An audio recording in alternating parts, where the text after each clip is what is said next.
Salut les codeurs et les codeuses, j'espère que vous allez bien. Aujourd'hui on se retrouve pour une nouvelle vidéo. Un petit tutoriel donc sur Angular, comment faire une animation pour les navbars. Donc vous voyez ici sur mon écran, j'ai une navbar donc à gauche avec des icônes.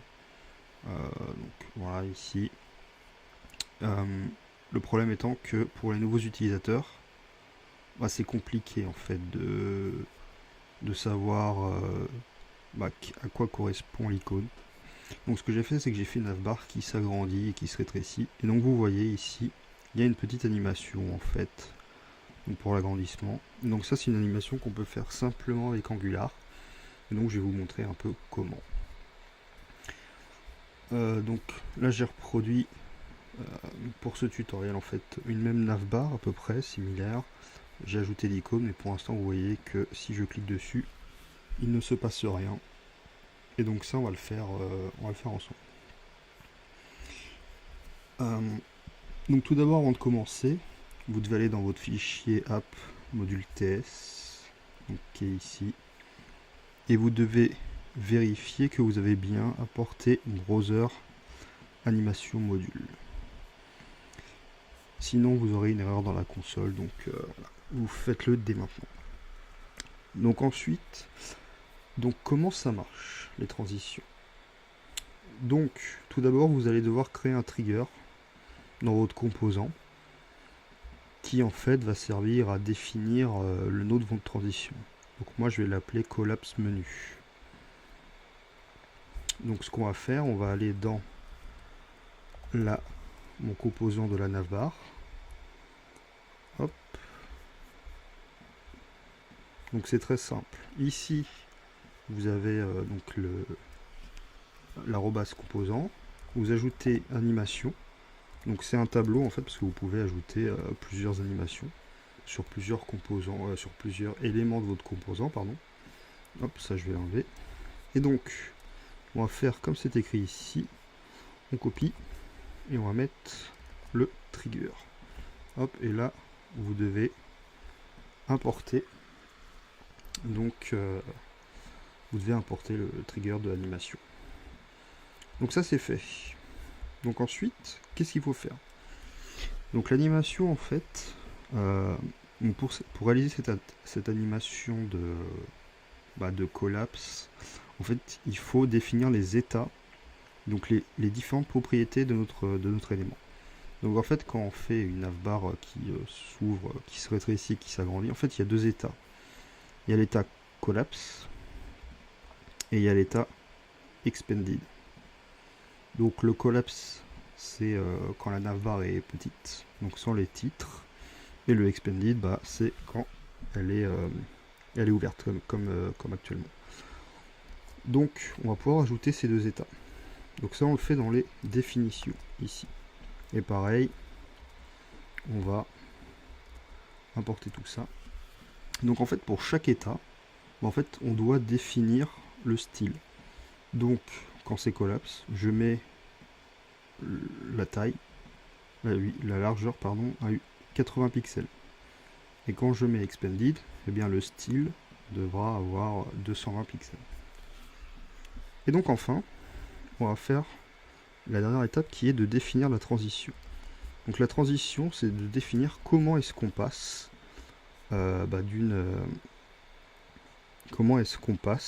d'un état à l'autre. Alors attendez. Hop. Et là, j'ajoute. Et voilà. Et donc là, en fait, on dit donc que on peut passer de collapse à expanded et de expanded à collapse. Donc en fait, ça veut dire que vous pouvez passer de l'un à l'autre et de l'autre à l'un, en fait, dans les deux sens. Et on va ajouter une petite animation de 3 millisecondes. Ok. Et donc là, évidemment, si je clique dessus, ça ne fait rien. C'est normal. Donc, qu'est-ce qu'il faut faire après?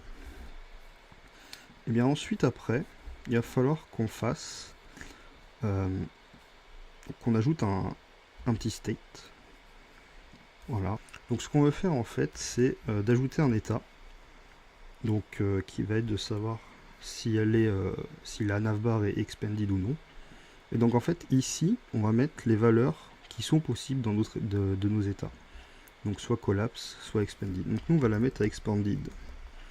Comme ça. Ok. Et donc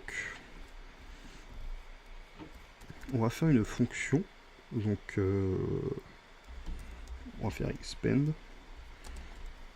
Et donc tout simplement en fait on va changer le state. Donc this.state égale.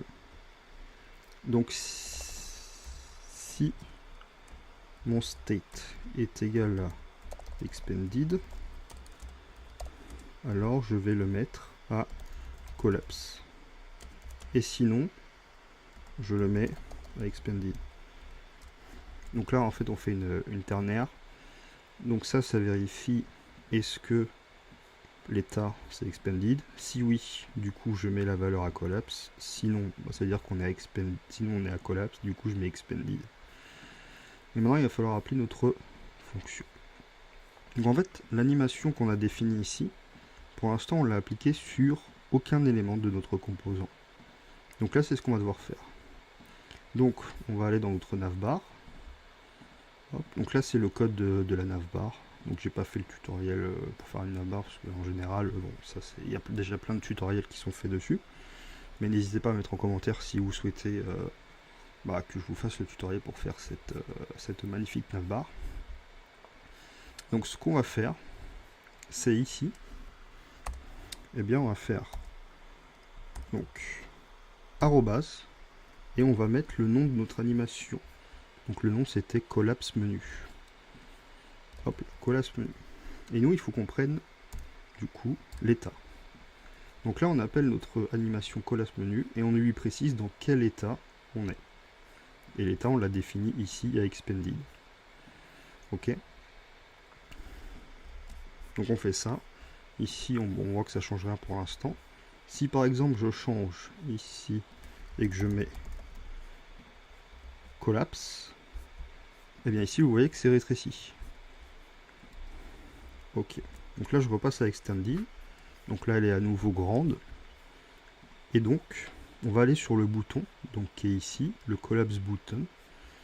Et on va faire un clic. Et donc quand on clique, eh bien on fait expand. Tout simplement. Et là, ça se rétrécit. Ok. Donc on voit que c'est un peu... c'est très simple en fait. Donc on peut s'amuser à améliorer le menu évidemment avec... là on a des petits problèmes de style.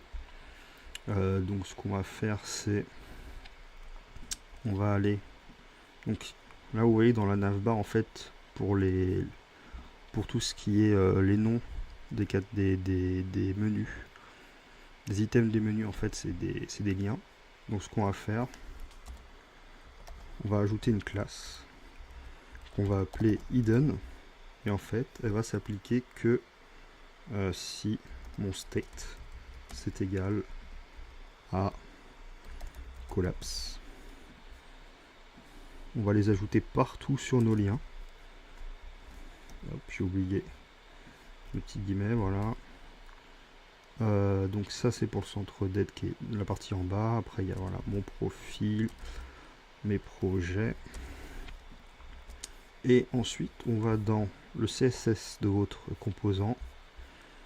Et donc là c'est mon navbar item, là c'est mon A.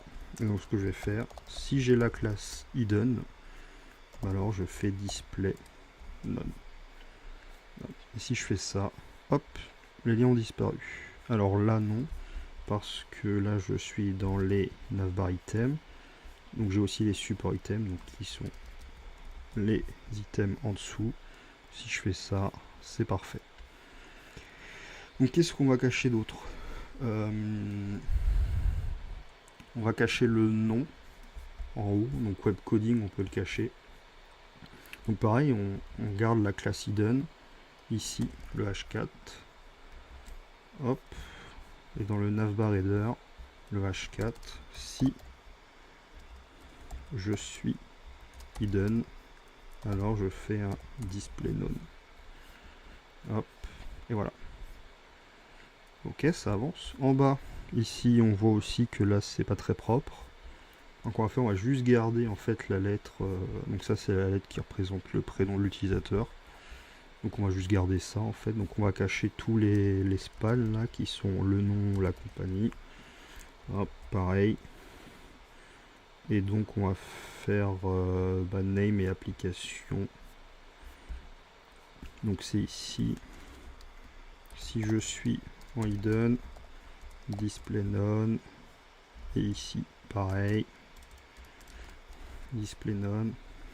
Et donc là, tout est caché. C'est parfait. Donc on voit qu'il y a encore quelques petits problèmes de style. Donc là, par exemple, donc ouais, en fait, ce qu'on peut faire directement, hop, on va enlever ça, on va enlever ça. En fait, on va le faire sur le container qui est ici, qui est username, au lieu de le faire sur les spans, parce que comme il y a des règles de margin et de padding, hop, parfait. On va le faire là. Ok, super. Donc là, on est bon. Donc là, on voit que c'est pas centré. Donc là, je suis en display flex. Si je fais ici align item center, justify content center, vous voyez que c'est centré. Le J. Donc ce que je vais faire, c'est que je vais ajouter ça dans le CSS de mon composant. Ici, comme ça.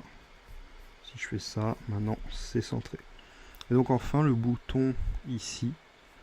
Donc il y a deux choses. Déjà, bon là il est collé, donc l'idée ce serait de le mettre en dessous du logo. Et la deuxième chose, c'est que normalement, il est vers la gauche quand on veut rétrécir, et il doit être vers la droite quand on veut l'agrandir. Donc ce qu'on va faire, donc on va regarder dans quel élément le bouton il est. Donc c'est dans le header. Donc si je suis, hop, on va copier notre hidden. Et en fait, au lieu de faire ça, on va faire un flex colonne. On va ajouter la classe flex colonne sur le navbar header. Pourquoi? Parce que le navbar header par défaut il est en display flex, donc c'est à dire qu'on va afficher les blocs on va dire sur les côtés. Et donc si j'ajoute la classe flex colonne, on peut ajouter flex direction colonne, et donc là du coup ce sera l'un en dessous de l'autre. Voilà. Attendez, flex colonne. Oui, c'est parce qu'il faut faire le petit esperluette pour dire qu'on sélectionne la classe. Voilà. Ok, parfait. Donc ce qu'on va faire, on va rajouter un petit élément de style pour que le bouton il ait un peu de margin en haut. Donc margin top, on va mettre 0,5 rm. Hop, ici là on a un peu de truc. Et donc justement en fait, comment on va faire pour modifier le sens? Donc en fait, soit vous avez deux icônes. Donc moi vous voyez j'ai qu'une icône, d'ailleurs elle est tournée vers la droite. D'accord, moi j'ai qu'une icône. Et donc ce que j'ai fait en fait, c'est que j'ai fait c'est où j'ai ajouté en fait la propriété rotate. Vous voyez ici. Donc c'est à dire que ça va juste faire un miroir en fait. Et donc ce qu'on va faire ici pour le bouton, quand on est en collapse, en fait on va faire un rotate de 0 degré. Et comme ça, il sera tourné vers la droite. Et voilà. Donc vous avez une superbe navbar qui rétrécit si jamais l'utilisateur a l'habitude d'utiliser votre application, et donc l'utilisateur n'a plus besoin d'avoir un nom. Mais voilà, si vous avez un nouvel utilisateur, c'est important de le guider parfaitement en fait dans la navigation de votre application, pour pas qu'il lâche en fait, et pour pas qu'il passe 3 heures à chercher. Et donc voilà, vous aurez cette superbe animation. Et donc je vais vous laisser un petit exercice Vous pourrez retrouver la solution dans le code source. Et en gros, ici, quand je clique sur le bouton Click Me, eh bien j'ai un effet comme ça qui va changer le background de couleur, avec un petit effet smoothie. Voilà. Je vous laisse me dire en commentaire votre solution, ou vous m'envoyez un DM en privé, et puis on regardera ça ensemble si vous avez des questions. À la prochaine!